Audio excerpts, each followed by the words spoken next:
Minutos, como lo habíamos anunciado, tenemos ya vía Zoom al economista Larry Yumi Banda.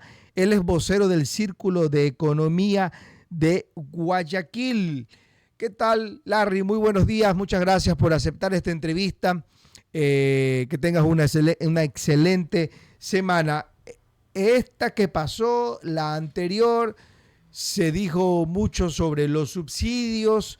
Ahora estamos en el subsidio de los combustibles. El gobierno ha anunciado que a finales de mes entra en vigencia esta eliminación de los subsidios a las gasolinas extra y Ecopaís. Hay voces que mencionan que no es una retirada de subsidios, sino una equiparación del precio internacional. Hay otros que dicen, como el gobierno nacional, que esto solamente perjudicaría a ciertos grupos de poder que tienen comodidades, parece demagogia también, y queremos saber en la práctica, en su materia como es la economía, de qué forma esto podría, digo yo podría porque no tengo claro el concepto, si es que perjudicaría sí o no a la economía del país. Bienvenido, muchísimas gracias, economista Larry Yumibanda.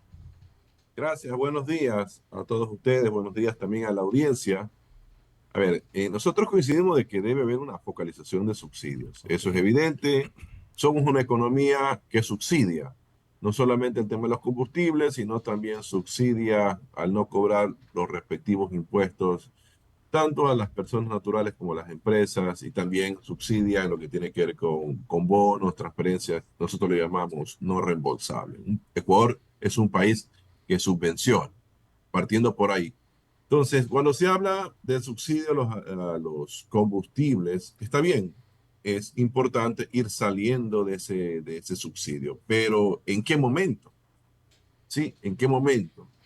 A ver, la economía viene desacelerándose en el 2021 y estancándose en el 2015.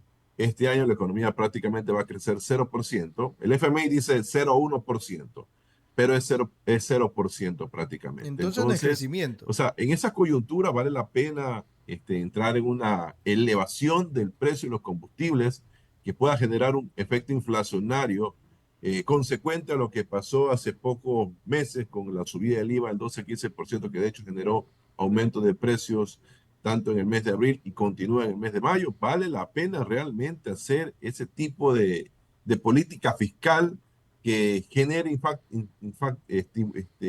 un incremento de los precios en la economía, que deteriore la capacidad de consumo de los ecuatorianos? Yo creo que ese es el primer tema a evaluar. El nombre. Sí, el gobierno solamente está pensando en ellos, pero no está pensando en la población.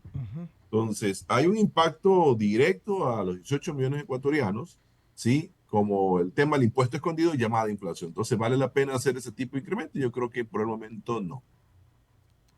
7 de la mañana 37 minutos, 7 de la mañana 37 minutos.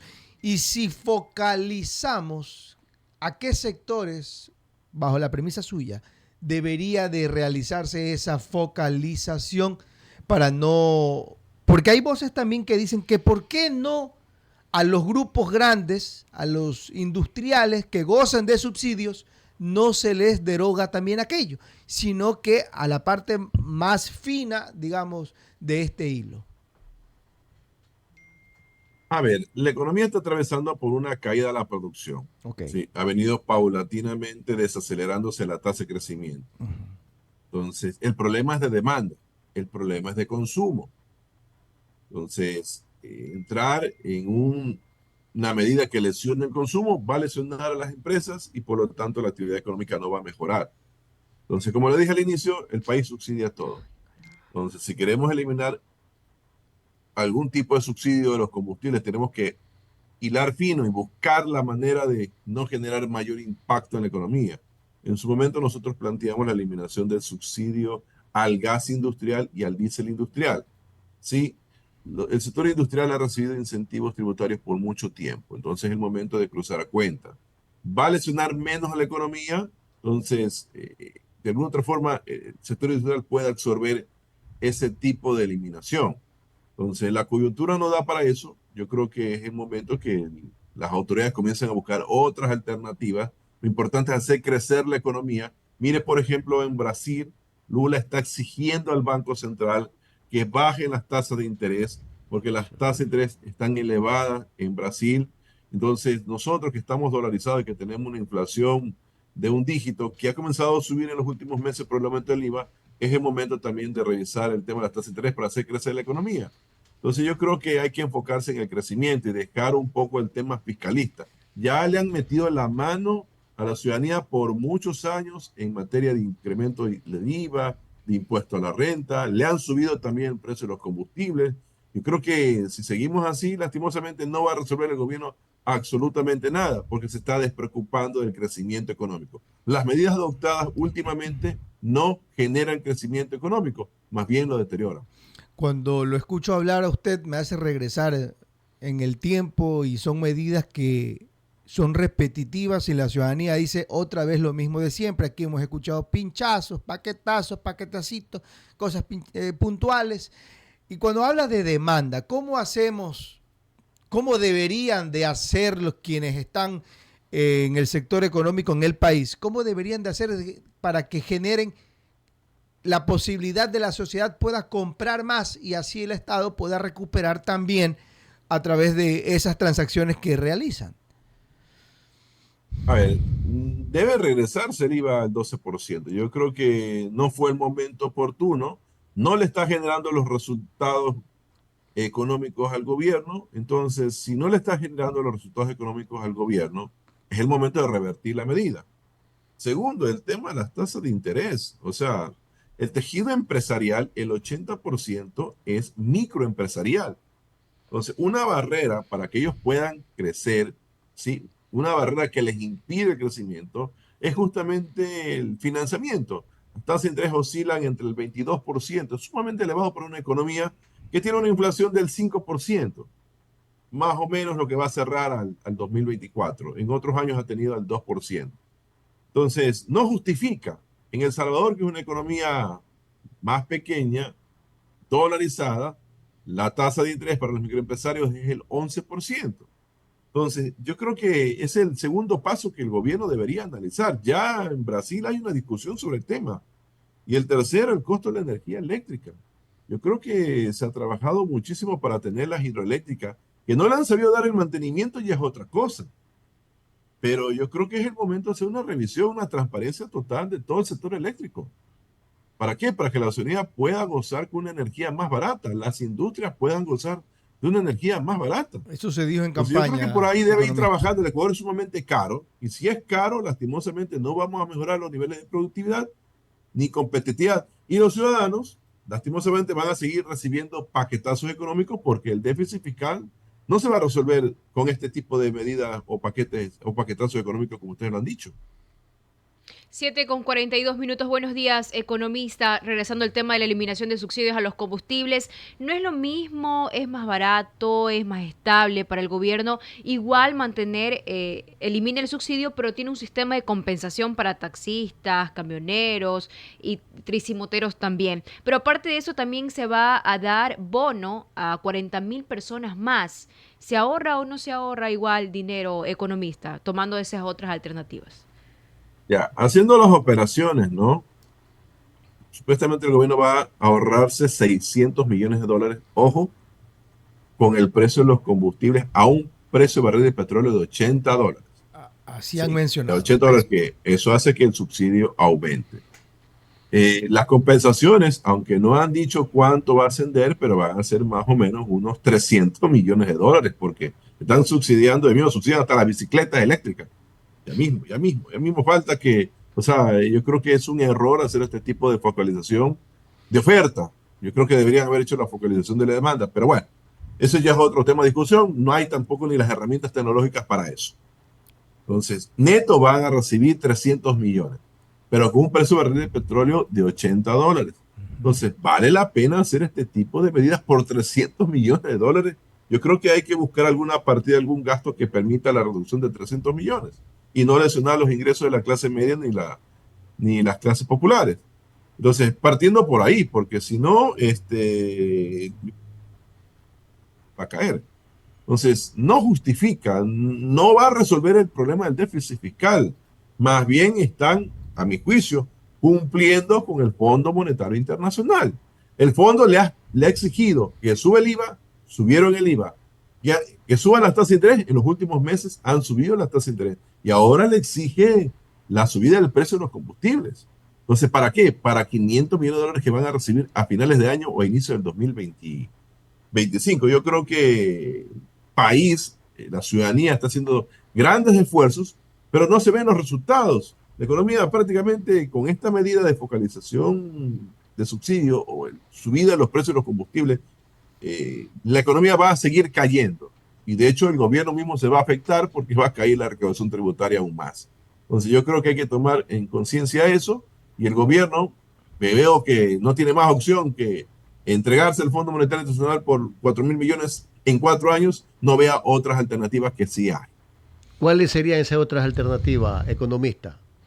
Le dije revertir el tema del IVA del 15 al 12%, la disminución de las tasas de interés y hacer más barata el costo de la energía eléctrica, transparentando todo el sector eléctrico, sin perjuicio de que exista realmente una estrategia a largo plazo de incrementar las exportaciones. Primero, con las exportaciones tradicionales, buscar nuevos productos y nuevos mercados. Segundo, entrar en una diversificación de exportaciones vía manufactura. Y tercero, en materia de exportaciones, tratar de ya, sí, si bien es cierto, se ha impulsado la ley de eficiencia económica, comenzar a traer la banca internacional para exportar servicios. Entonces yo creo que todavía hay mucho tela por cortar, pero el gobierno opta por medidas de más, sumamente de corto plazo, y no está mirando ni el mediano ni el largo plazo que le permita primero crecer y posteriormente desarrollarse. Pero bajar el IVA significaría no tener los recursos que obtiene por el incremento del IVA, pues, economista. Y no lucharemos Pero subieron contra el la IVA y seguridad. tampoco tienen los recursos, pues. Si subieron el IVA y tampoco tienen los recursos. Entonces usted va a seguir con una medida que no nos está generando resultados. Mejor dejémoslo en la versión original, pero en la versión inicial, pues, al 12%, pues, si no le está generando los recursos económicos al gobierno. Lo que le está generando recursos al gobierno es la remisión tributaria, que eso es otra cuestión totalmente distinta. O, por ejemplo, la autorretención que le está generando en el cortísimo plazo, o sea, en menos de un año, en los primeros meses, recaudación de impuestos por concepto de impuesto a la renta. Entonces, yo creo que esas medidas han funcionado, pero subir el IVA, que ha permitido una desaceleración del consumo, y seguir insistiendo sobre lo mismo, yo creo que es el momento de corregir. O sea, yo creo que esa medida, lastimosamente, ha generado más inflación y la gente está con el mismo salario nominal, con el mismo sueldo que lo reciben al final de mes en su rol de pago, está comprando cada vez menos. Pero, ¿no? economista, entonces, ¿por qué no se lo hace? Si es un factor de que no le ha significado los réditos al gobierno nacional, ¿por qué no se lo hace? Pues bajar el IVA. Se entiende Porque que si lo si mantienen, no van a que recibir lo los mantienen es 500 millones porque de algo, dólares del Fondo Monetario Internacional, pues. porque algo Ellos tiene no que van a haber recaudado, me imagino, con ese 15%, por eso lo mantienen también. Insisto, es para seguir con el acuerdo con el Fondo Monetario Internacional y recibir los 500 millones para finales de año e inicios del 2025 y continuar con el acuerdo con el FMI. Hay un tema ahí con el Fondo Monetario Internacional. Yo no sé por qué los frentes económicos de Ecuador a lo largo de la historia no han sabido negociar con el Fondo Monetario Internacional. A Honduras le han prestado recursos. A Panamá también le han prestado recursos. A Costa Rica le han prestado recursos. A Chile le han prestado recursos. Y no le exigen lo que nos están exigiendo a nosotros. Pues yo creo que es un tema a reflexionar y comenzar a debatir por qué los frentes económicos, los gobiernos, son demasiados entreguistas y no entran con otra estrategia de cumplirle al Fondo Monetario Internacional, porque es un préstamo, es un crédito. Malos Pero no negociadores, pues, lesionando economista. los recursos. Malos negociadores, pues, entonces, en ese sentido. O algo de pronto están ellos por allí, los que se encargan de hacer este tipo de préstamos, algo de pronto tienen entre manos o algún beneficio. Mire, ha sido costumbre de los integrantes del Frente Económico ser muy complacientes con el FMI, porque una vez que salen del cargo del Ministerio de Se Economía van para quieren allá. trabajar en los multilaterales. Por eso le digo Eso ha sido beneficio. costumbre, debe prohibirse, Entonces, ahí está por el norma beneficio. legal, prohibirse que el ministro de Economía trabaje en los multilaterales. Prohibirse. Una última pregunta, economista. ¿Por qué la diferencia entre dos países vecinos, Perú y Colombia, que crecerán más o menos al 4 y al 3 individualmente o cada país? Nosotros con moneda propia, con dólar que nos ha permitido tener poder adquisitivo, ellos crecen de otra forma Y sí crecen, y esto lo dicen las cifras no ecuatorianas, sino internacionales. ¿Por qué? ¿A qué se debe que ellos sí han podido salir de este retargo económico? Porque ellos tienen estabilidad jurídica Ok. y adicionalmente empezaron mucho antes que nosotros con un proceso de industrialización. Tienen una diversificación de las exportaciones más importantes que la nuestra. Entonces nosotros todavía tenemos el modelo primario exportador. Si le quitamos el petróleo, la economía se desploma. Entonces no hemos sido capaces de entrar con un modelo nuevo. La CEPAL hace poco sacó un modelo de desarrollo. Ojalá el Frente Económico lea la propuesta de la CEPAL, que se enfoca en la industrialización, ¿sí? Se enfoca en los servicios, en la exportación de servicios, se concentra en lo que tiene que ver con mejorar la capacidad del talento humano, obviamente no contaminando el medio ambiente, ¿Qué pasó? el desarrollo de los países. Yo creo que deberíamos estar trabajando en esa línea, ¿sí? El cambio de la matriz energética debe continuar a otro tipo de energía, ¿sí? No solamente la hidroeléctrica, porque ya vemos que cuando no llueve, lastimosamente no hay electricidad. Debemos buscar otro tipo de alternativas. ¿Sí? Existe la energía que se hace a través del mar, ¿sí? Para poner un ejemplo. Entonces, hay que trabajar muchísimo, pero hay que tener una visión de largo plazo. Ecuador no la tiene. Y para terminar, Indonesia, estaba revisando las cifras de Indonesia, tiene un PIB per cápita llegando a los $5,000 y nosotros tenemos por Qué bien. 6,000. Nosotros como vamos, ni siquiera vamos a incrementar el PIB per cápita en 2045. Máximo llegaremos a 7,000. Indonesia va a llegar a $23,000 por persona.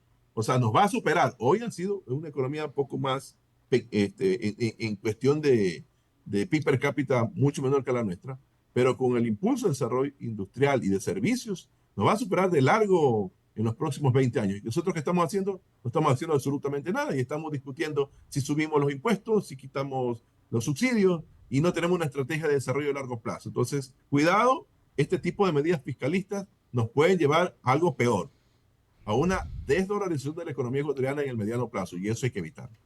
Muchísimas gracias, economista Larry Yumi Banda, por aceptar esta entrevista y darnos siempre esta claridad en lo que ustedes los economistas conocen con muchísimo más énfasis. Gracias, economista. Tenga Gracias buen a día. ustedes, buenos días, también buenos días a la audiencia. 7 de la mañana, 52 minutos.